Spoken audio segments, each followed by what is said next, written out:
Welcome to Management Learning Meets, a series of short introductions to some of our most exciting papers and a chance to find out more from the researchers behind them.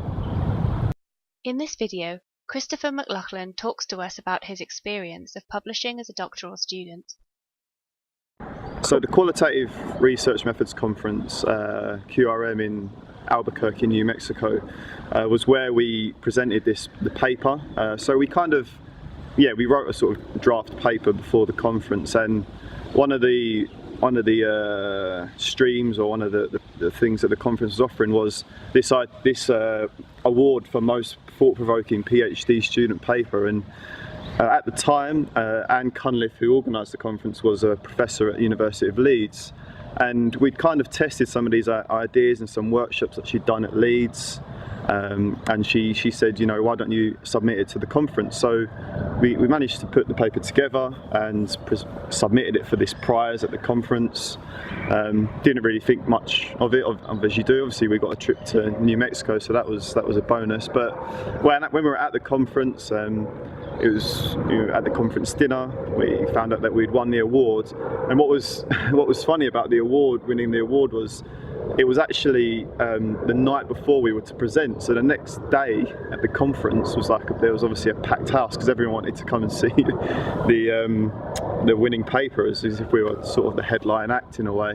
And that conference was, that session where we got to present, actually really benefited the sort of final outcomes of the paper.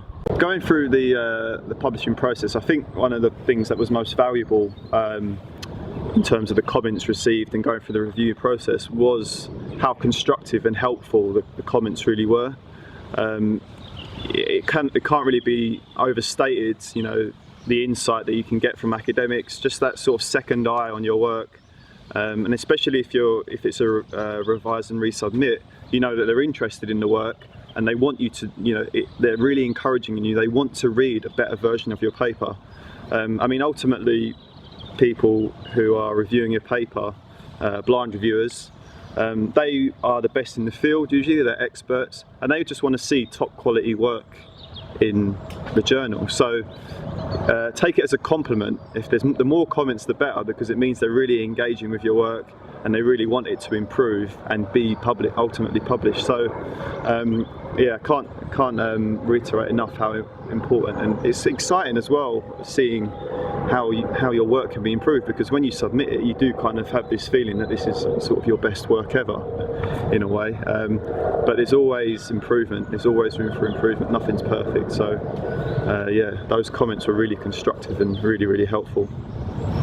I think giving advice to fellow PhD students publishing, particularly in management learning, is don't necessarily be frightened. I don't know if that's the right word, but don't be too cautious about trying to. If you've got a kind of radical out there idea, I think management learning is probably the place to do that, especially if it's to do with qualitative research. But don't be too frightened of trying to push a new idea. I think you're not always trying to reinvent the wheel, sorry, in your PhD, but when it comes to publishing, it's not necessarily a bad thing to try out. And I think one of the things to be conscious of when you're publishing is, once you do get comments and if you get rejected and you get some comments back, is to not take it personally.